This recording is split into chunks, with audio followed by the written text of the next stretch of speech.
They dragged him down the corridor at midnight, chains biting into his wrists, boots echoing like gunshots against concrete. 7 guards, 1 prisoner. When the door slammed shut behind them, Bumpy Johnson was still breathing, but barely. By sunrise, the cell was empty. The guards never showed up for roll call again. No bodies, no reports, no explanations. Just whispers.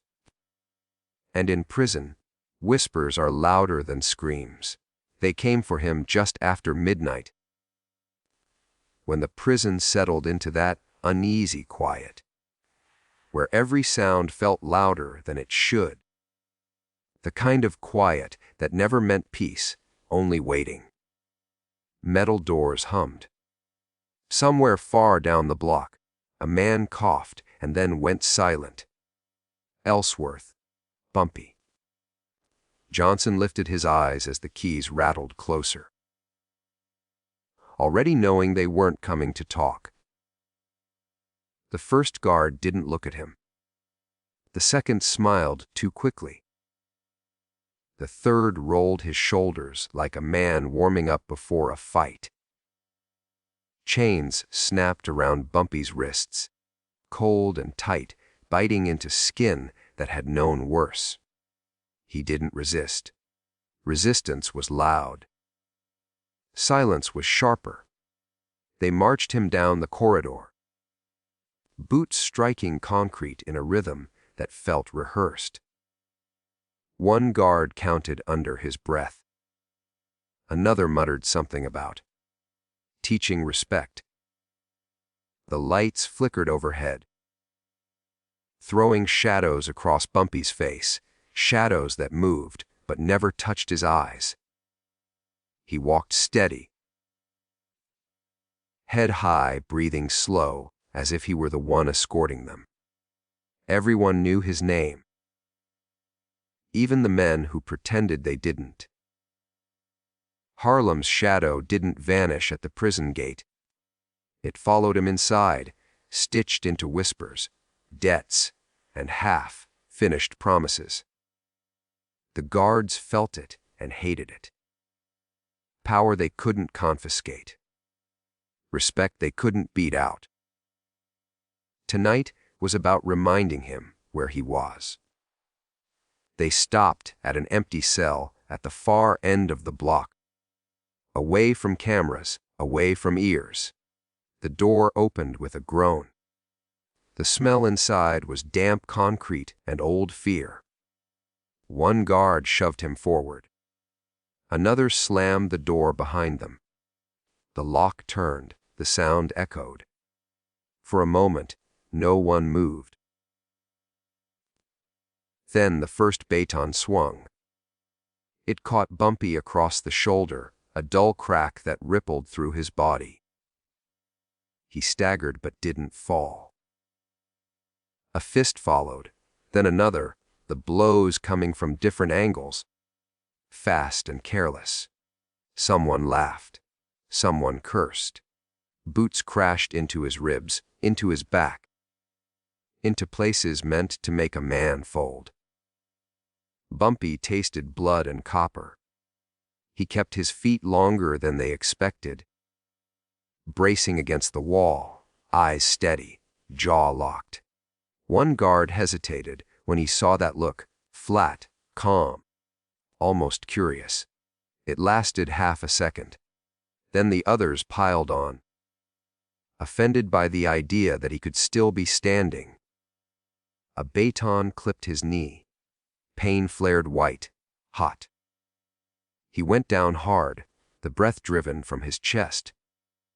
The world narrowed to sound and impact. Wood on bone. Lather on flesh. The cell filled with grunts and the wet thud of bodies colliding. The guards took turns, not rushing, making sure each man got his share. "Remember this," one of them said, voice thick with sweat. "Remember who runs this place."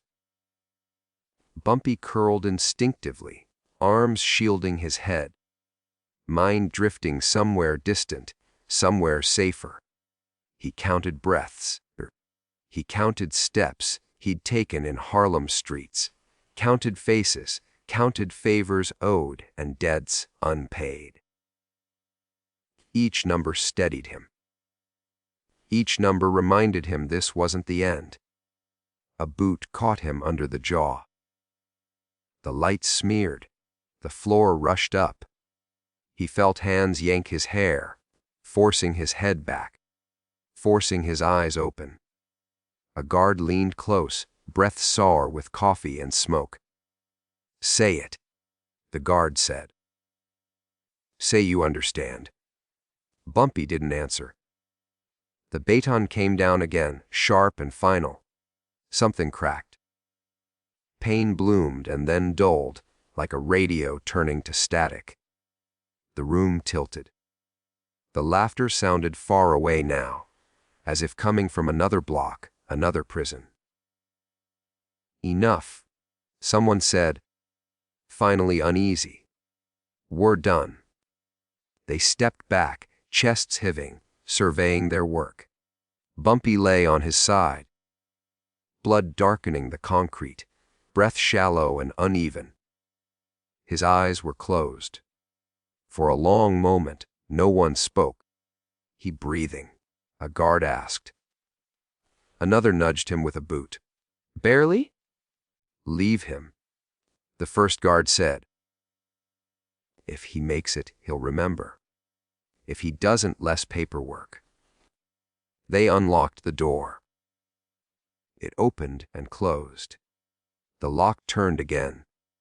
Footsteps faded down the corridor, the rhythm looser now. Satisfied, the prison swallowed their noise, returning to its watchful quiet. Inside the cell, time stretched. Bumpy lay still. Each breath scraped. Darkness pressed in, thick and heavy, somewhere deep inside. Beneath the pain and the ringing, something else stirred, not anger, not fear, but certainty, the kind that doesn't need words. Outside, the prison slept with one eye open.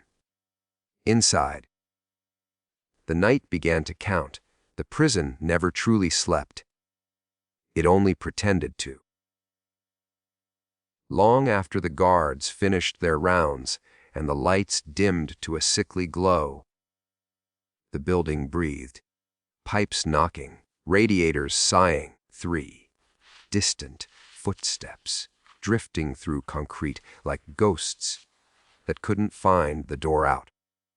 Night in a place like this wasn't empty. It was crowded with listening. Word moved without sound. It always did. 3 A trustee pushing a mop slowed near cell block C and glanced at the darkened end of the corridor. He didn't stop. He didn't need to. He had already seen enough. Blood streaked where it shouldn't be. A door locked too tight. A silence too deliberate. In the kitchen, a pot was left on the burner too long. The cook noticed and swore under his breath, wiping his hands on his apron. He was a small man with tired eyes and a memory full of old favors. Years back, a cousin of his had disappeared into a Harlem alley and come out alive because someone had whispered Bumpy Johnson's name in the right ear. The cook turned the flame down and kept his head low. Later, when a guard asked for coffee, he said the machine was broken. It wasn't. He just needed time.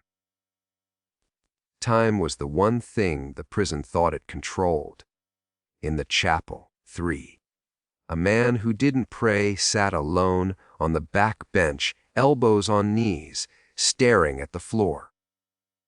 He had scars on his hands and a debt in his chest he could never repay. He'd seen Bumpy once, months ago, passing in the corridor. No words exchanged, just a nod. That nod had carried him through a bad week with better luck than he deserved. Tonight, the man stood, adjusted his jacket, and took a long way back to his block, stopping where shadows overlapped. Near the infirmary, a young guard hesitated at a corner listening.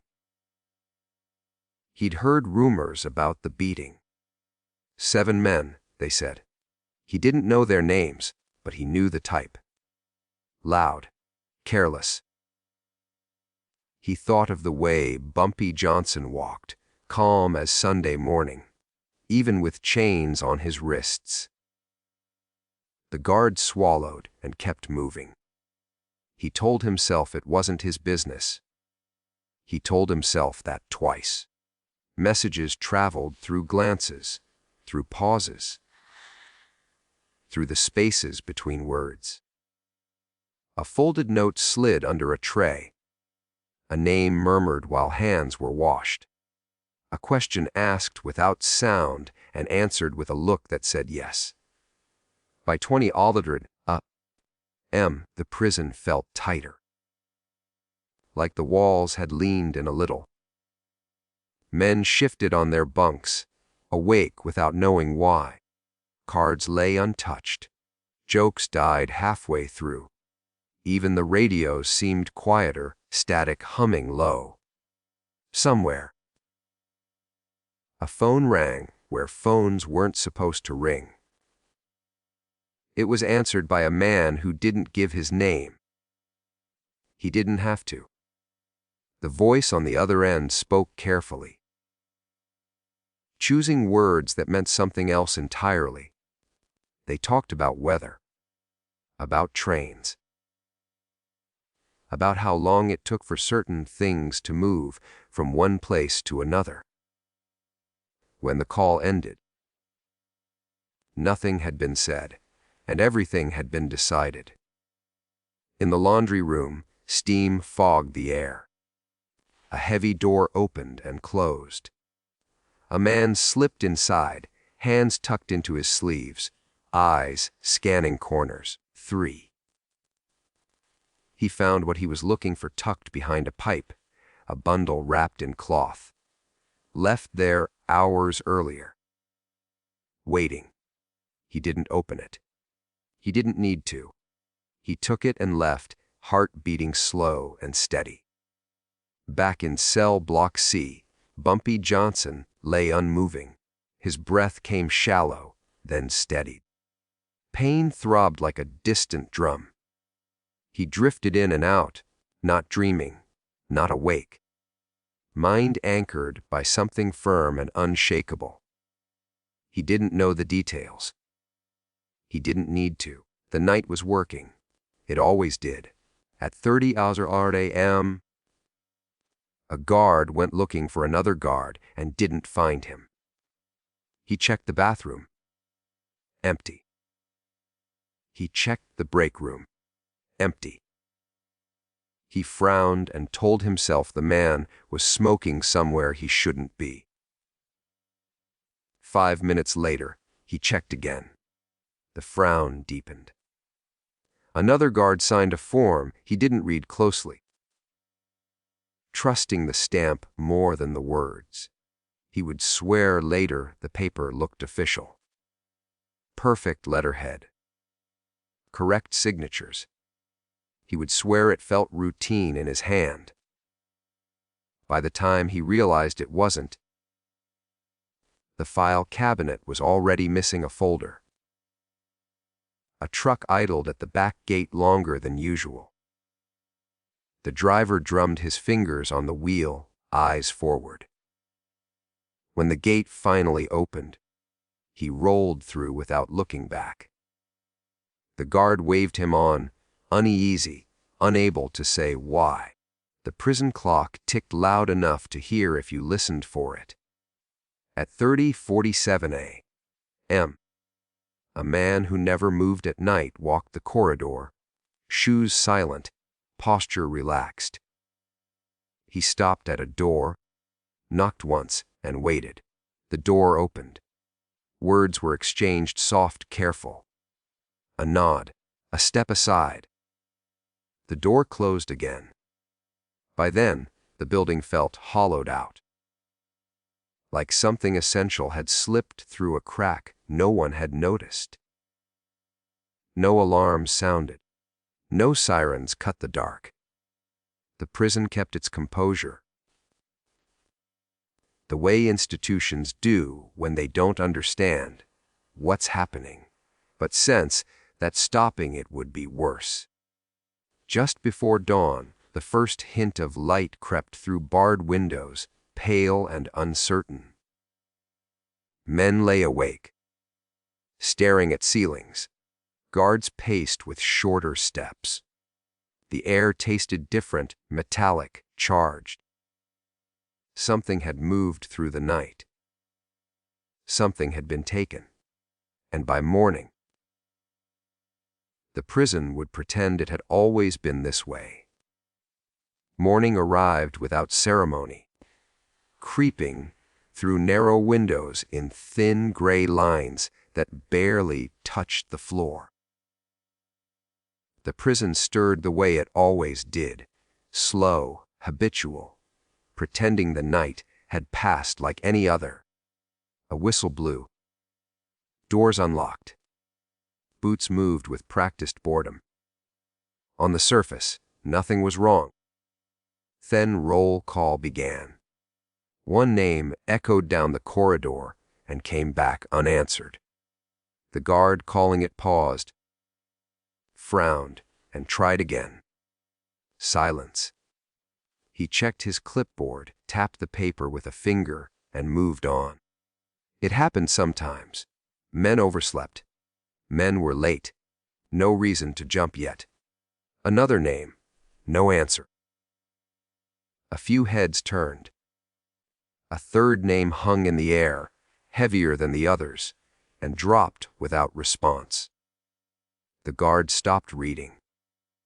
He looked up this time, scanning faces, counting bodies. His jaw tightened. By the time the seventh name went unanswered, the block had gone still. 7 guards. Gone. Not late. Not sick. Not reassigned. Gone. The supervisor arrived with forced calm, irritation masking something sharper underneath. He ordered doors checked, rooms searched, radios turned up. Men were told to stay where they were. The prison, usually loud at this hour, settled into an unnatural quiet, broken only by the scrape of boots and the low murmur of confusion. Lockers were opened, empty.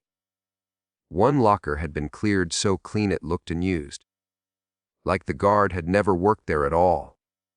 No uniform, no personal photos, no cigarette pack tucked in the corner, just bare metal and a faint smell of oil. Another guard's locker held his jacket, neatly folded, badge placed on top like it had been set there on purpose. No note. No explanation.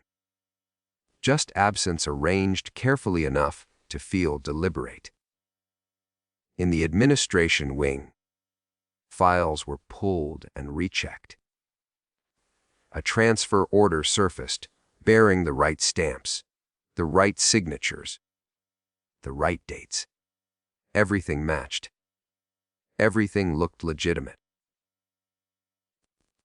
The problem was no one remembered approving it. A clerk swore she'd typed the paperwork herself. Another swore he'd seen it weeks ago.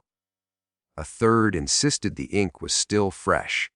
They argued quietly, voices tight, as if volume alone might make the truth appear. It didn't. Outside the prison gates, a patrol car sat idle in a driveway where it didn't belong. The house it faced was quiet. Curtains drawn, no lights on. The officer knocked once, then again louder.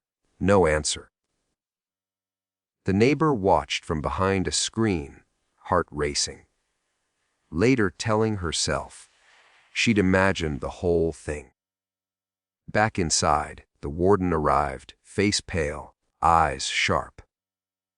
He walked the corridors personally, touching walls, peering into corners, searching for signs that weren't there. No blood, no broken locks, no alarms triggered. The prison hadn't fought back because nothing had fought it. That was the problem. Meetings were called behind closed doors. Voices rose and fell, then settled into whispers. 3. Words like investigation and inquiry floated briefly before sinking under heavier ones: liability, exposure, reputation. Someone suggested bringing in outside authorities. Someone else shook his head slowly. "Not yet," he said. "Not until we understand what we're dealing with." They understood more than they wanted to admit. Guards began avoiding certain corridors without being told. They lowered their voices. They checked doors twice. Men who had laughed loudly the night before now kept their hands still and their eyes forward. No one joked about Bumpy Johnson anymore. No one mentioned his name at all. In cell block C, an inmate asked casually where Officer Daniels was. The guard froze, then snapped back that it wasn't the inmate's concern. The inmate nodded, satisfied. He didn't ask again. The prison chaplain canceled morning services. The infirmary ran behind schedule. The kitchen served cold food and didn't apologize. Routine cracked in small, almost invisible ways. By late morning, a memo circulated instructing staff not to discuss personnel matters. It was brief, vague, and stern, the kind of paper that tried to bury a story by starving it of air. It worked on paper. In reality, the story grew legs. Men whispered that one guard had been reassigned overnight and never arrived, that another had resigned and left town before dawn, that a third had stepped into a car and vanished like smoke. Each version changed slightly with every retelling, gaining weight, losing details, sharpening into something harder than fact. No bodies were found. No evidence surfaced. That absence became its own proof. In the infirmary, a nurse checked Bumpy Johnson's chart and hesitated. His condition had stabilized faster than expected. His breathing was steadier. His pulse strong. She told herself it was luck. She didn't believe it. A guard passed his cell and felt a chill he couldn't explain. He slowed, peered through the narrow window. Bumpy lay still, face bruised, eyes closed. Nothing threatening. Nothing moving. The guard walked on anyway. Heart pounding. By afternoon, the decision was made quietly, without votes or signatures. There would be no official investigation. No press. No reports beyond what was absolutely required. The 7 guards would be listed as transferred, resigned, or absent pending review. Time would smooth the edges. It always did. But time couldn't erase the feeling that settled deep into the walls. The prison had been reminded of something old and dangerous. That power didn't always announce itself. That silence could be organized. That some men didn't need to lift a finger for the world to move around them. By evening, the routine returned on the surface. Doors locked. Lights dimmed. Supper trays slid through slots. But beneath it all, the prison carried a new rule, unspoken yet perfectly understood. Whatever had happened in the night was over. And whatever had caused it was not to be touched again. Bumpy Johnson woke slowly, the way a man does when pain has become familiar enough to stop shouting. His eyes opened to a ceiling he didn't recognize at first, stained with age and watermarks. A single bulb humming softly above him. The light felt too bright, like it was asking questions. He blinked once. Then again. Every breath reminded him where he was. Ribs screamed quietly. His jaw felt swollen, distant, like it belonged to someone else. He shifted a fraction and stopped, letting the pain settle back into something manageable. Panic never came. It never did. Panic wasted energy. A nurse noticed the movement and stepped closer. She was older, careful, 3. The kind of woman who had learned what not to ask. She checked his pulse, her fingers light, but steady. When she spoke, her voice dropped without thinking. "You're lucky," she said. Bumpy looked at her. His eyes were bruised but clear. He didn't answer. He didn't need to. Luck had nothing to do with it. 3. She adjusted his blanket and moved on, glancing once over her shoulder as she left, as if the room itself might be listening. When the door closed, the quiet settled again, thicker now, heavy with things unsaid. Back in his cell later that day, Bumpy lay on his bunk and stared at the wall. The block sounded different, softer. Guards passed less often. When they did, their steps were careful, measured, like men walking through a place they no longer owned. One stopped outside his cell. Keys clenched tight. He looked in, met Bumpy's eyes for half a second, then looked away and moved on without a word. The keys rattled louder than they needed to. Fear always made noise. Bumpy closed his eyes and listened. Names were missing from the rhythm of the prison. Voices he'd heard every day were gone. Certain laughs didn't echo anymore. Certain boots never struck the floor again. Absence had its own sound, if you knew how to hear it. An inmate passed later with a tray and didn't look at him. Not out of disrespect, out of understanding. Others nodded subtly when they crossed paths, nothing dramatic, just acknowledgement. The kind that said, "We see it too." By evening, the prison had rewritten itself. Rules hadn't changed on paper, but something else had shifted.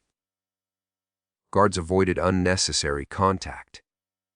Orders were followed quickly, without attitude. No one raised their voice near cell block C. Even the loud ones learned to lower their tone. The warden walked past once, surrounded by staff, eyes forward, expression locked tight. He did not stop. He did not look in. He already knew better. Bumpy sat up slowly, testing his balance, and winced. Pain was still there, but it was retreating, falling back into a dull, manageable throb. He rolled his shoulders, breathed deep, and let the moment pass. Survival was a skill. He'd been practicing it his whole life. Night came again. Lights dimmed. Doors locked. The prison settled. Careful now, like an animal that had been reminded it could bleed. Somewhere down the block, a man whispered a prayer. Somewhere else, a guard checked a door twice before moving on. Bumpy lay back and smiled faintly, just enough to feel it. No one came for him. Days passed, then weeks. The story didn't disappear. It hardened. New guards arrived and were quietly instructed on what mattered and what didn't. Veterans spoke in half sentences and stopped when rookies asked questions. The 7 men were never mentioned by name again. Officially, they'd moved on. Unofficially, they'd become a warning. Bumpy regained his strength. He walked the yard again, slow at first, then steady. 3. Conversations around him shifted when he approached, not out of fear alone, but respect sharpened by understanding. No one tested him. No one needed to. One afternoon, a young inmate sat beside him on the bench, hands shaking slightly. He didn't speak at first. Neither did Bumpy. After a long moment, the inmate swallowed. "They say you didn't even know," he said carefully. Bumpy kept his eyes forward. "They say you were asleep." Bumpy exhaled, slow and even. "People say a lot of things." The inmate nodded, as if that answered everything. He stood and walked away lighter than he'd arrived. That was how legends worked. They didn't need details. They needed space. Years later, men would tell the story different ways. Some would make it louder. Some would make it darker. Some would swear it couldn't have happened at all. The truth sat quietly underneath, unchanged. 7 guards had crossed a line. The prison had corrected itself. Bumpy Johnson had survived. 3. And the lesson stayed carved into concrete and memory alike. You could beat a man's body, cage him, try to erase his name, but power, real power, didn't live where you could point to it. It lived in silence. 3. So ask yourself this. If Bumpy Johnson had opened his eyes during the beating, before the door ever closed, what do you think would have happened then? Like the story, if you felt the tension. Subscribe for more legends from the shadows. And tell me in the comments, would the night have ended the same way?